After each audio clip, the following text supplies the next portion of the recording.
শান্তির প্রতীক সবার জন্য জরুরি, কথা ঠিক না? মুসলমানরা হাত পাখা ব্যবহার করে কি করে না?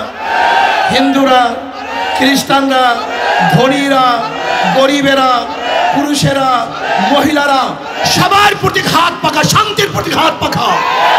এই হাত পাখা যদি প্রতিষ্ঠিত হয়, নির্বাচিত হয়, তাহলে সাম্য, মানবিক মর্যাদা এবং সামাজিক ন্যায় বিচার প্রতিষ্ঠিত হবে ইনশাআল্লাহ। শুধু নেতা নয়, নীতির পরিবর্তন চাই।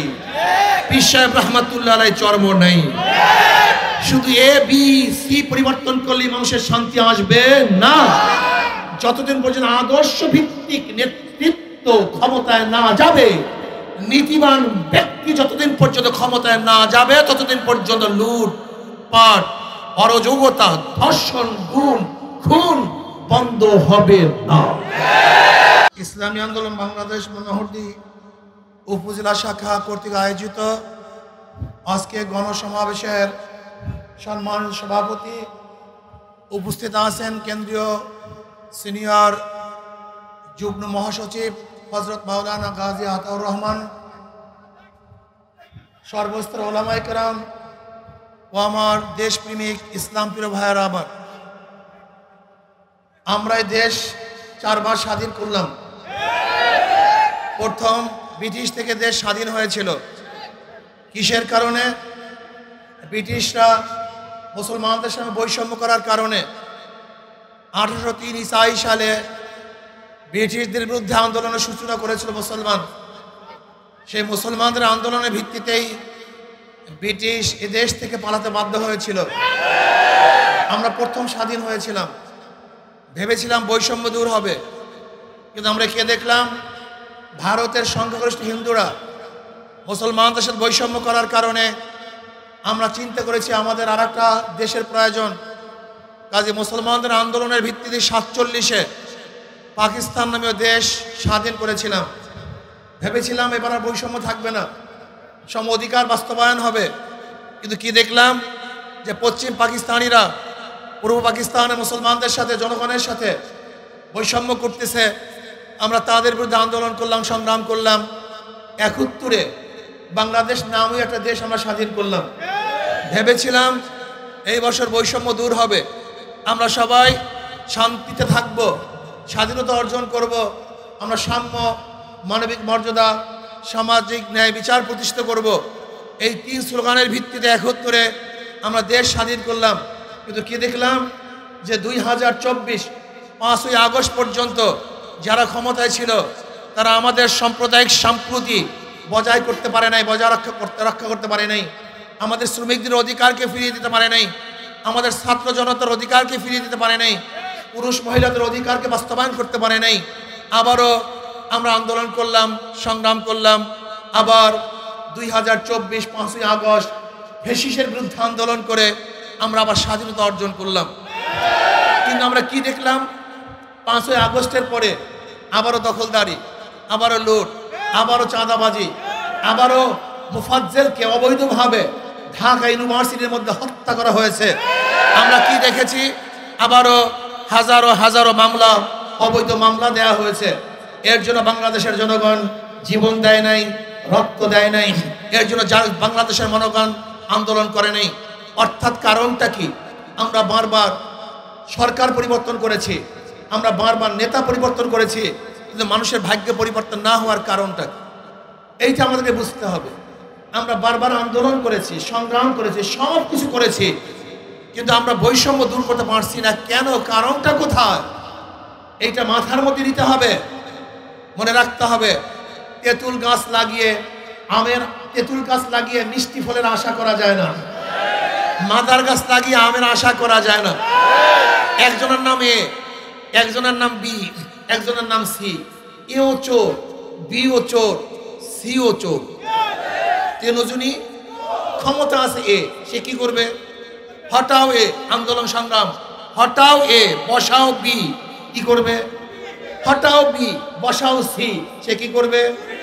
নেতার পরিবর্তন হয়েছে, আদর্শের পরিবর্তন হয়নি, নীতির পরিবর্তন হয় নাই। ডিসি পরিবর্তন হয়, এসপি পরিবর্তন হয়, ওসি পরিবর্তন হয়, কিন্তু ঘুষের পরিবর্তন হয় না। শাসকের পরিবর্তন হয়, জুলুমের পরিবর্তন হয় না। কারণটা কি?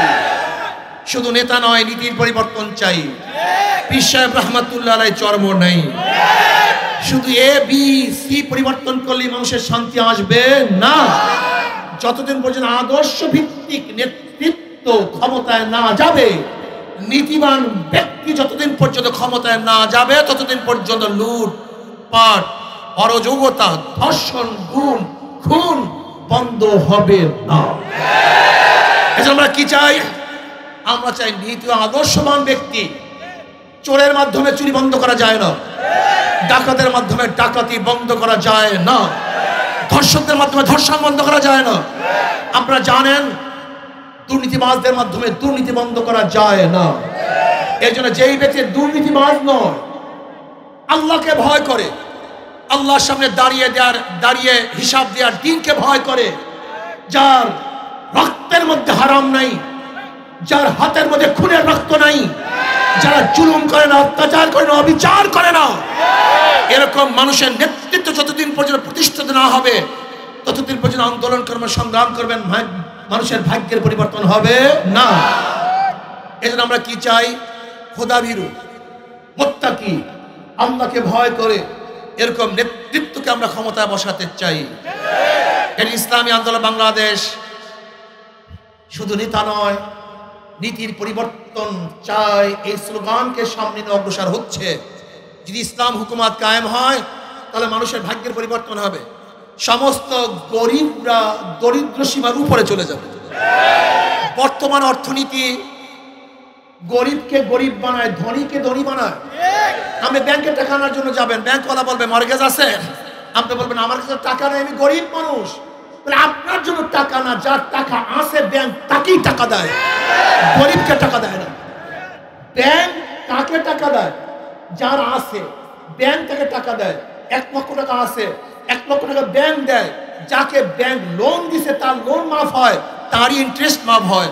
তাহলে ধনী 4 বার ধনী হয়, আর গরিবের পেটে 5টা লাথি পড়ে। আগের থেকে 1 লক্ষ টাকা ছিল না, 1 লাথি। ব্যাংক থেকে 1 লক্ষ দেয় নাই, 2 লাথি। তার লোন মাফ হয় নাই, 3 লাথি। তার ইন্টারেস্ট মাফ হয় নাই, 4 লাথি। আর যেই বড় লোকের টাকা মাফ করা হয়েছে, যদি ওই টাকাগুলি বাংলাদেশ ব্যাংকে থাকতো, তাহলে বাংলাদেশের নাগরিক হিসাবে ওই গরিবের একটা অংশ সেখানে ছিল। কিন্তু বড় লোকদের টাকা মাফ করার কারণে গরিবের পেটের মধ্যে আর 1 লাথি।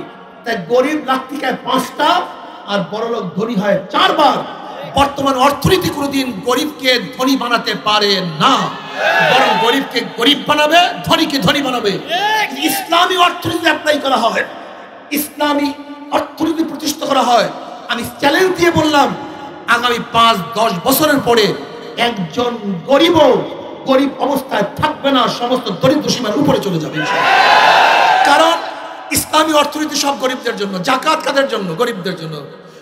ওশর কাদের জন্য? গরিবদের জন্য। ফিতরা কাদের জন্য? গরিবদের জন্য। দান কাদের জন্য? দরিদ্রদের জন্য। মানত কাদের জন্য? সবই গরিবদের জন্য। ইসলামী অর্থনীতি সব গরিবদের জন্য। কাজে আমি গরিব বাবাদেরকে বলবো, ভুল করেছেন, ভুল করতেছেন। ইসলাম আপনাদেরকে মুক্তি দেওয়ার জন্য দুনিয়াতে আসছে। ইসলাম গরিবদেরকে ধনী বানাবার জন্য দুনিয়াতে আসছে।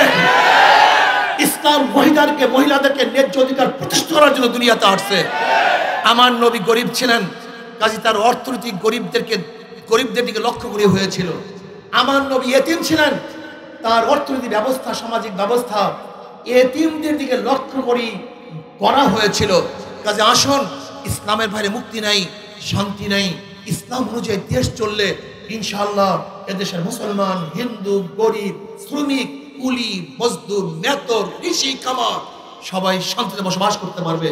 কাজে চাই না আমরা ইসলাম হুকুমাত হয়ে যাক। কাজে ইসলাম হুকুমাতের জন্য আগামী নির্বাচনে আল্লাহওয়ালা, খোদাভীরু, এই যে দেখেন শান্তির প্রতীক সবার জন্য জরুরি, কথা ঠিক না? মুসলমানরা হাত পাখা ব্যবহার করে কি করে না? হিন্দুরা, খ্রিস্টানরা, ধনীরা, গরিবেরা, পুরুষেরা, মহিলারা সবার প্রতীক হাত পাখা, শান্তির প্রতীক হাত পাখা। এই হাত পাখা যদি প্রতিষ্ঠিত হয়, নির্বাচিত হয়, তাহলে সাম্য, মানবিক মর্যাদা এবং সামাজিক ন্যায় বিচার প্রতিষ্ঠা হবে ইনশাআল্লাহ। কাজে আল্লাহ আমাকে এবং আমাদের সবাইকে ইসলাম হুকুমাত কায়েম করার জন্য সর্বোচ্চ ত্যাগ করার তৌফিক দান করেন। আর আমার শেষ কথা, অনেক ভদ্রলোক, শিক্ষিত লোক, যোগ্য লোক তারা পচা গান্দার রাজনীতির মধ্যে আসতে চান না, যে রাজনীতি খুবই খারাপ। আপনারা ভালো লোকগুলি রাজনীতির মধ্যে না আসার কারণেই এখানে চোর ডাকাতরা বাসা বেঁধেছে। যদি ভালো লোকগুলি এখানে আসেন তাহলে চোর ডাকাতরা ভাগতে বাধ্য হবে। এই জন্য আমি মনে করি যারা যেখানে আসেন ভদ্রলোক, শান্ত লোক, শিক্ষিত লোক, ওই লোকগুলি ইসলামী আন্দোলনের অন্তর্ভুক্ত হয়ে যান। যদি আপনারা এখানে আসেন তাহলে ইনশাআল্লাহ দেশ শান্তি হবে, মানুষ মুক্তি পাবে। আল্লাহ আমাকে আমাদের সবাইকে কবুল করে নেন। আল্লাহুম্মা আমিন। রব্বানা যালামনা আনফুসানা ওয়া ইল্লাম তাগফির লানা ওয়া তারহামনা লানাকুনান্না মিনাল খাসিরিন। আল্লাহ আপনার জমিনে আপনার হুকুমত, ইসলাম হুকুমত কায়েম করে দেন। ইসলাম হুকুমতের জন্য সাহাবায়ে কেরামদের নমুনায় সাহিহ জাদ্দুজাহাদ করার তৌফিক দিয়ে দেন। রব্বির হামহুমা কামা রাব্বায়ানি সগীরা। ওয়া সাল্লাল্লাহু তাআলা আলা খায়রি খালকি মুহাম্মদ ওয়া আলিহি ওয়া আসহাবিহি ওয়া আজওয়াজিহি ওয়া আতবাইহি আজমাইন ওয়া হামনা মাহুম বিরহমাতিকা ইয়া আরহামার রাহিমিন। আসসালামু আলাইকুম ওয়া রাহমাতুল্লাহি ওয়া বারাকাতুহু।